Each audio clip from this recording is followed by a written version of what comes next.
आदाब नाज़रीन, आप देख रहे हैं जी इस्लाम, आपके साथ मैं हूं शबनम हसन। उत्तर प्रदेश मुल्क में आबादी के नजरिए से सबसे बड़ी रियासत तो है ही, साथ ही सियासी तौर पर भी सबसे अहम रियासत है। 2022 के असेंबली इंतखाब के मद्देनजर सियासी हलचल शुरू हो गई है। आबादी, सियासी बेदारी, तारीखी सकाफती विरासतों और जंग आजादी की तहरीक के नजरिए से उत्तर प्रदेश मुल्क की एक बेहद अहम रियासत है और हिंदुस्तान की तकरीबन 16.17% आबादी की इस रियासत में रिहाइश है। उत्तर प्रदेश असेंबली इंतखाब में जीत का जादुई आदद शुमार है 202। इंतखाबी मैदान में उतरी जो भी पार्टी या पार्टियों का इत्तेहाद इस आदाद शुमार तक या इसके पार पहुंच जाएगा, अगली सरकार उसकी होगी। इसलिए आज बड़ा सवाल यही कि यूपी का दावेदार कौन।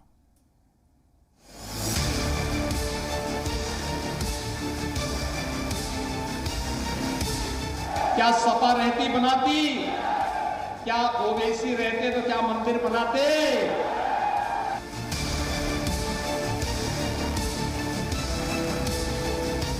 भारतीय जनता पार्टी की सरकार का जाना तय है। हिंदुस्तान में दूसरे दर्जे के शहरी नहीं, बराबरी के शहरी है।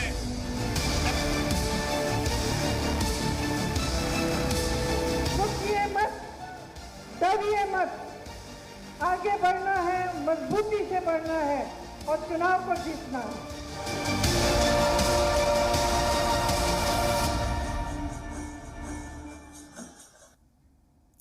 यूपी की सियासत में हर रोज नई पहेलियां यूपी आइंदा इंतखाब के नताइज की कयास आराइयों को मजीद उलझा रही हैं।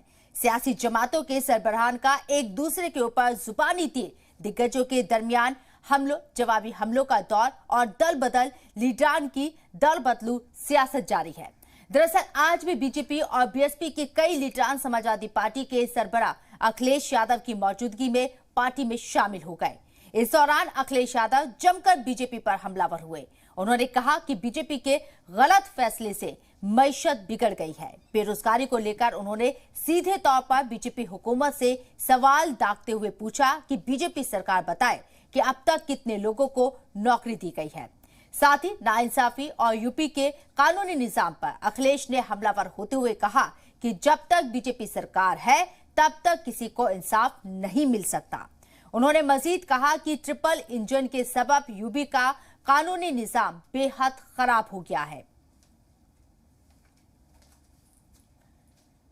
तो जिस तरीके से उत्तर प्रदेश के अंदर असेंबली इलेक्शन है बेहद नजदीक है। 2022 में ये इलेक्शन होने हैं। 403 सीटों पर किस्मत आजमा रही तमाम सियासी पार्टियां जुबानी जंग तेज कर चुकी हैं। इंतखाबी रैलियों के दौरान जिस तरीके से नजर आ रहा है कि सियासी माहौल को गरमाने की कोशिश की जा रही है, उससे सवाल यही उठता है, क्या इन सियासी बयानों के जरिए उत्तर प्रदेश की नैया पार हो पाएगी? जिन जमातों के जरिए, जिन सियासी जमातों के जरिए इस तरह की बयानबाजी की जा रही है, क्या आवाम को वो रास आएगी? वाला इंजन, ये डबल इंजन की सरकार नहीं ध्वस्त कर रही कानून व्यवस्था, ये ट्रिपल इंजन की सरकार कानून व्यवस्था को ध्वस्त कर रही है। और हाल ही में फतेहगढ़ में क्या हुआ, जेल में ठोको नीति का परिणाम क्या हुआ? आज कौन किसको ठोक रहा है यही नहीं पता है। कैदियों ने जेलर, डिप्टी जेलर, पुलिस सबको ठोक दिया, कई अस्पताल में भर्ती होने पर। और एसआईटी पर सवाल खड़े हुए हैं। ये एसआईटी पे सवाल समाजवादी पार्टी या कोई दल नहीं खड़ा कर रहा है, माननीय सुप्रीम कोर्ट ने खड़ा किया सवाल। और एसआईटी की पहली जांच नहीं है, किसको फंसाना है, किसके पीछे लगाना है, एसआईटी किस दिशा में जांच ले जाए, ये सरकार और भारतीय जनता पार्टी तय करती है।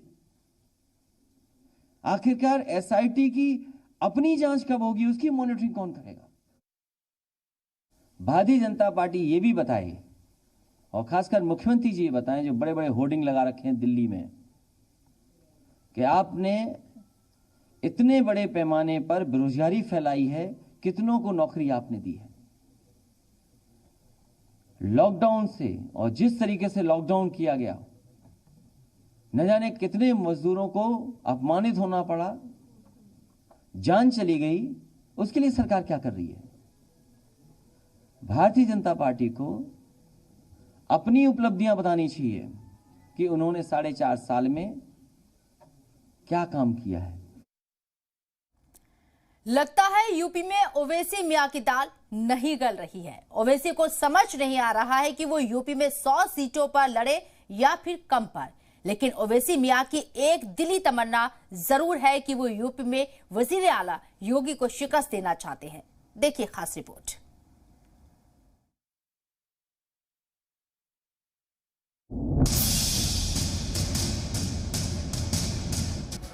AIMIM सदर असदुद्दीन ओवैसी की उत्तर प्रदेश में एंट्री हो गई है।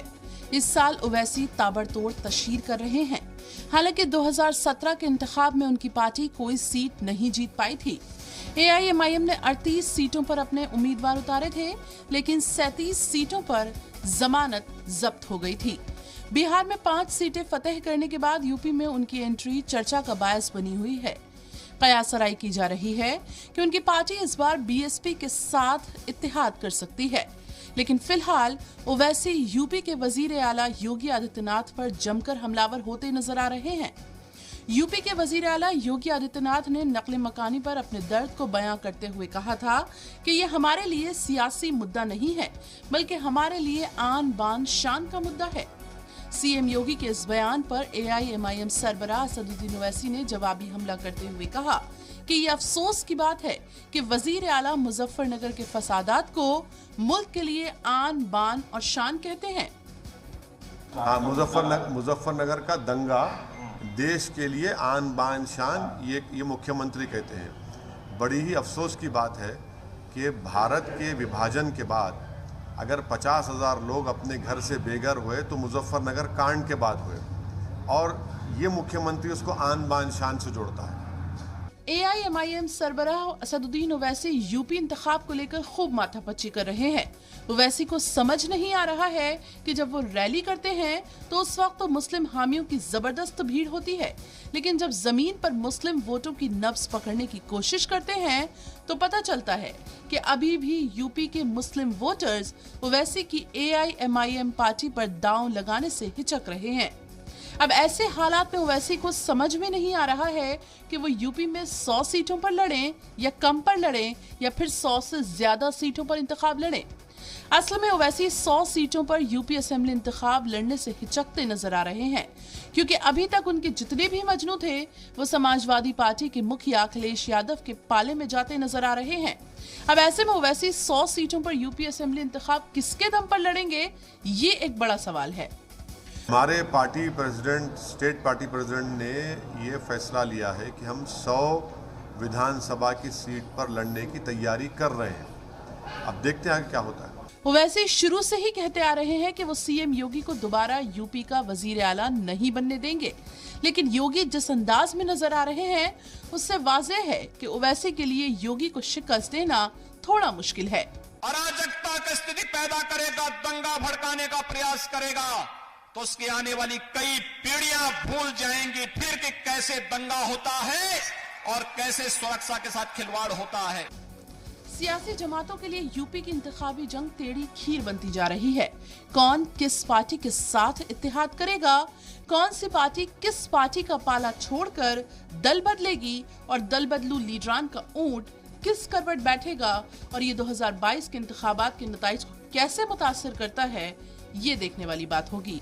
ब्यूरो रिपोर्ट, जी मीडिया।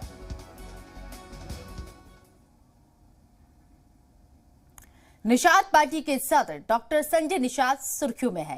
पहले भगवान राम पर मुतनाज़ा बयान और फिर अपनी ही मुआविन पार्टी बीजेपी को संजय निषाद का इंतबा। आखिर क्या है संजय निषाद की हिकमत अमली, आइए समझते हैं।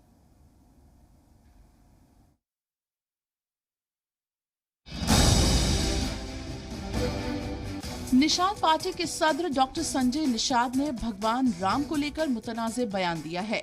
संजय निषाद ने कहा है कि भगवान राम अयोध्या के राजा दशरथ के बेटे नहीं थे, बल्कि वो पुत्रेष्टि यज्ञ कराने वाले श्रृंगी ऋषि के बेटे थे।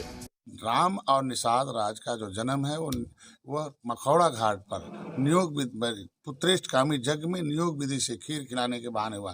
खीर खाने से तो कोई बच्चा हो नहीं जाएगा ना, तो एक तरीका था, एक सम्मानजनक तरीका था। उससे कहते हैं कि दशरथ के वो तथाकथित पुत्र हैं, असली पुत्र वो श्रृंगी ऋषि निषाद के। संजय निषाद के बयान पर कांग्रेस ने निशाना साधा है। कांग्रेस तर्जुमान अंशु अवस्थी ने कहा है कि संजय निषाद जिस तबके की लड़ाई को लेकर आए थे, उस लड़ाई को भारतीय जनता पार्टी की गोद में बैठने के बाद भूल गए कि भगवान राम के बारे में बोलने का हक अगर किसी को है तो वो सनातन धर्म के ऋषियों को है। संजय निषाद जी जिस वर्ग की लड़ाई को लेकर राजनीति में आए थे, उस लड़ाई को भारतीय जनता पार्टी की गोद में बैठने के बाद भूल गए। भगवान राम के बारे में बोलने का अधिकार किसी को है तो सनातन धर्म के ऋषियों को है, संतों को है, ग्रंथों के ज्ञाताओं को है। संजय निषाद जी कभी उन निषाद समाज के लोगों के ऊपर बात नहीं करते जिन पर इलाहाबाद में भारतीय जनता पार्टी की सरकार ने अत्याचार किया, उनकी नावें तोड़ी। ये प्रदेश का जनमानस और निषाद समाज विशेष तौर से सवाल पूछ रहा है संजय निषाद से। उधर AIMIM सरबराह असदुद्दीन ओवैसी ने बीजेपी की मुआविन जमात निषाद पार्टी के सदर संजय निषाद के इस बयान को लपक लिया। ओवैसी ने इस बयान के बहाने RSS सरबराह मोहन भागवत को घेर लिया। असदुद्दीन ओवैसी ने तंज कसा, RSS के सरबराह मोहन भागवत DNA के माहिर हैं, उनको निषाद पार्टी सरबराह के बयान को वाज़ेह करना चाहिए। बीजेपी और RSS के आला लीडरान को भी इस पर बोलना चाहिए। भागवत को बताना पड़ेगा जो DNA एक्सपर्ट है, RSS के मोहन भागवत को बताना पड़ेगा ये बात। ये बता दें आप पूरे देश को। वो हर बार DNA की बात करते, तो हम तो कहेंगे कि श्री मोहन भागवत ही एक्सपर्ट है इस पर, वो बता सकेंगे। बीजेपी के साथ इत्तेहाद का ऐलान कर चुकी निषाद पार्टी के कौमी सदर डॉक्टर संजय निषाद रथ यात्रा निकाल रहे हैं। रथ यात्रा के प्रयागराज पहुंचने पर निषाद पार्टी के कौमी सदर डॉक्टर संजय निषाद ने कहा कि अगर रिजर्वेशन नहीं तो वोट नहीं के नारे पर हमारी रथ यात्रा निकली है। उन्होंने साफ तौर पर बीजेपी को इंतबाह देते हुए कहा कि अगर रिजर्वेशन की बात नहीं मानी गई तो इत्तेहाद पर भी असर पड़ सकता है।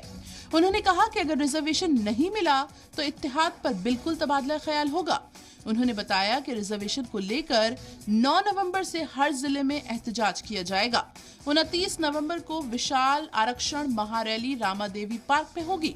तो भारतीय जनता पार्टी के अंदर रहने वाले जो निषाद समाज के लोग हैं, उन्होंने भारतीय जनता पार्टी को विरोध कर दिया कि वोट नहीं तो आरक्षण नहीं। और मुख्यमंत्री केशव मौर्य गए थे, उन्हें घेर लिया था, गनर ने बचा दिया। तो बताइए, मुख्यमंत्री को बचाना पड़ रहा निषादों के आक्रोश से, उप मुख्यमंत्री को।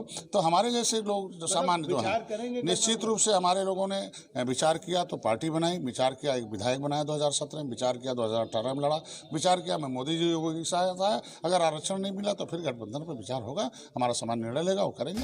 संजय निषाद के बयान पर बीजेपी का क्या कहना है, आप वो भी सुन लीजिए।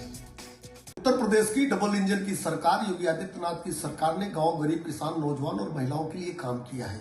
समाज के अंतिम छोर पर खड़े व्यक्ति तक विकास की रोशनी पहुंचे, इसके लिए लगातार भारतीय जनता पार्टी की केंद्र और राज्य सरकार काम कर रही है। सभी मुद्दों पर राज्य सरकार और केंद्र सरकार संवेदनशीलता से विचार कर रही है।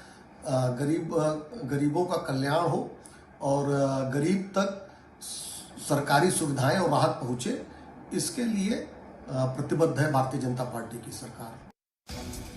कुल मिलाकर पहले भगवान राम पर मुतनाज़ बयानबाजी और फिर बीजेपी को ये इंतबाह 2022 में नताइज में संजय निषाद और निषाद पार्टी को कैसे मुतासर करता है, ये देखने वाली बात होगी। ब्यूरो रिपोर्ट, जी मीडिया।